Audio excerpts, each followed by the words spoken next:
Hey yo, it's Guido coming at you with the Tactics Talk, guys. Welcome back, and today we've got Raxter 54 and his T95. So a little replay analysis for Raxter, who's been working on his T95.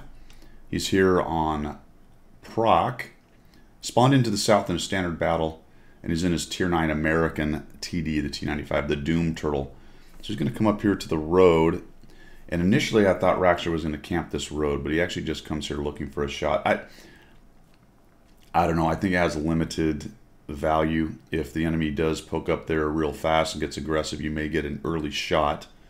But let's see what Raxter does. He has a whole crowd of guys over on the west side, all hiding in the same corner right there, with the scouting Scorpion G forward. He's got a good crowd on the 5-6 line. Now that's important. The 5-6 line, having a good crowd there is going to help the guys who go up at the hill do something with the enemy team that's on the backside or the north side of the hill. Raxter does not stay there long, so that's not bad actually, man. I guess I don't have a huge problem with taking a quick look there and moving on. So as far as positioning goes, you're a slow tank anyway. It's not like zinging up to the hill is going to get you a whole lot right off the bat. So nicely done. So we're going to actually just speed this up because it's a T95 and watching it actually drive up these things just takes time. And he's going to come up here to the top. And we're back to 1 times, which seems like 1/3 time. But anyway, he's going to crest the middle. I don't know, I might have come up to the left just to put this bush between me and them. And I thought maybe you were just going to go at them right here, but not bad. Have a little bit of discretion. There's still, well, I was going to say there's 15 guns on the enemy side, but they've lost an E75. Take a quick look, nothing's going on. Be very careful about that right there, Raxter. This is positioning within the position. You just, if something comes into those bushes, they got a nice juicy shot on your side. I would have backed out till I was below the rim of the hill and then come around this way. Yes, you did not get lit, but that doesn't mean they can't pop. There's 2 guys on the backside there at least right now. So we get into the bush, and I think this is not a bad idea either, and then we're going to end this guy's game. There we go. So off he goes back to the garage. And then you back out again, exposing yourself. So I'm not really sure why we're doing this. Remember, there's no artillery in here, so that does help us. So we're going to go ahead and swing around here. Somehow that guy doesn't spot me. Maybe you don't have 6th sense. Let's find out. I don't remember, actually. I just watched it and I forget if your 6th sense went off. And then the mill shows up. One thing I will say for you is you're a little bit slow to react to things showing up on the minimap. So maybe try to speed up your cross-check. That bottom right, taking a look. And I feel like, we're going to have you shoot here. All right. Later, you're going to get a little more zoomed in, have a better idea of that shot. This one actually missed a little bit further out. That's where you were. I think I would have zoomed all the way in just to kind of fine-tune that shot, but we end up missing slightly right anyway. All right. Your team has built a pretty good advantage. It's 2-4. They're not being very aggressive on the hill. There is a Object 430 there and an OHO way in the back. They do have some guys on the 5-6 line, but you got this giant grouping right here. These guys will absolutely annihilate anything you can keep lit over here. I think you should have moved up on this hill and moved forward to the north. We're going to kind of get enamored of the mill and hope he makes pokes. This is pretty typical of TD players. What a juicy shot the OHO will be if we can get up there because he's way back there sitting on that back edge. That's what the 430 would like to shoot at. So really just move forward. I've talked about this a lot recently, is going from advantage to advantage. You've created an advantage over here. You've got them stuffed off the back edge of the map. So get over there and keep these guys lit. And the 430 is doing so, but if there's a Doom Turtle over here able to get his shots down here, that's going to keep these guys' heads down, and that's going to keep these guys here in business as you're spotting, potentially even getting up slightly high enough to get a shot on the OHO, which I think I just highlighted. Yeah, there we go. I actually see, I hate it when the casemate TDs do that. You can't quite zoom in off axis. You might even have a shot right now, dude. I think you may even have a shot. That might be a camera angle thing, but it's close. So we're going to try to fine-tune this, and we miss, unfortunately, the Emil. So there's 2 shots, and a lot of time kind of sat around. He's taking shots. Probably lighting every now and again. Look how our guys in the 5-6 are getting beat up, and they're getting beat up by this guy over here, right? This 430 is having a heyday shooting into here. That's probably all damage from the 430, more than likely. I don't think there's anyone else in the back edge right here, and you need to get him off that back edge. There's no artillery, so that's certainly not where the damage is coming from.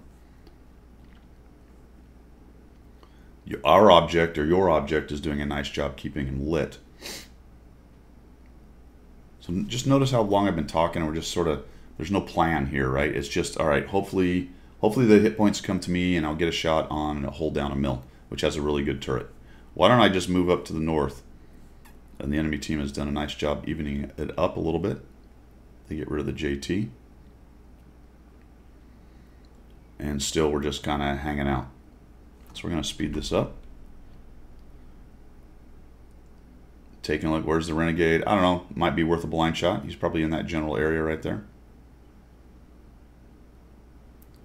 And we're going or not? Are we going or not? I don't know. Ah, we're going, finally. All right, so I would say that's a good, this is a bummer. I tracked him. That really sucked. That should have been a juicy 750 on that guy, and then he takes a big hit from somebody else, and we're going to unfortunately boom. All right, I think that guy was dead. I might have actually tried to take a shot at the 430, but that's all right. We got him, and now we're going to follow up and move forward.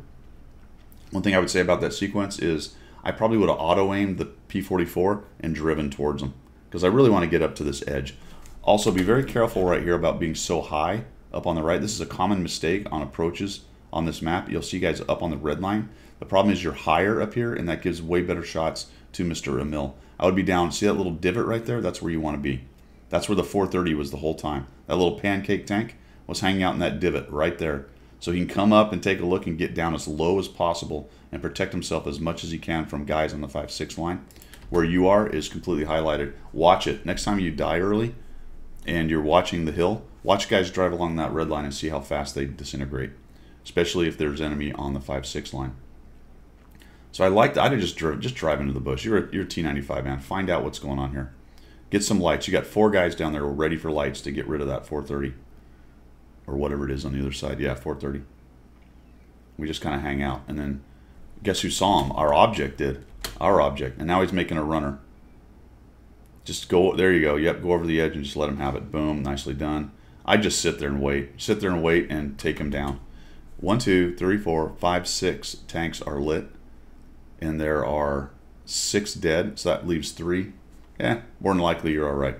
More than likely you're all right. Just go over there and get rid of the 430. Those are your hit points right there. And I know we're on a reload, but we're just, I don't know why we're backing up so much.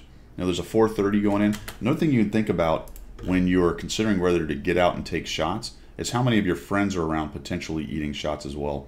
And you've got the 430 who everyone's going to be really worried about over there. All the enemy tanks are probably going to be keying in on that guy, and that means you can take this big T95, drive right out into the bush there and start shooting away. I'd have gone after the 430. That was the priority.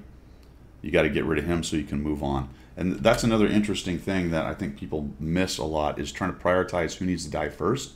And really that 430 needed to die. He's the one that's spotting everybody sitting on the hill. Once you get rid of him, they got less view range, and you can start working on the guys further back. So we do that, and now we got then we go, oh, what the heck are we doing? Oh, there we go. Sorry, I was showing you not your view. Little miss there. Boy, that Emil has really just trolled you. He's not giving you a lot of good shots. I would move forward, man. Why accept bad shots? Maybe you go slightly forward and left where you have a better shot on this guy, maybe. You got a long time with the reload. I mean, it takes a while for this tank to get somewhere, so try to plan out when you're going to move. Nice hit there, 793. Nice high roll. The Oho, keep an eye on the mini-map. When does that Oho show up? And then you can start punishing him as well. He's going to get it. There he is. And we're going to finish this guy off. Oh, nope, somebody else got him. I don't know. I might have ignored him and gone after the Oho, to be quite honest. This is about the part of the game where I start to get greedy with hit points, and I may ignore a kill if it looks like it's not going to be a factor, or somebody else is going to kill him pretty quickly. Or maybe I can get to him a little while later, and I might go for things like that. Just drop another 785 on a guy that has enough hit points to give me what I want.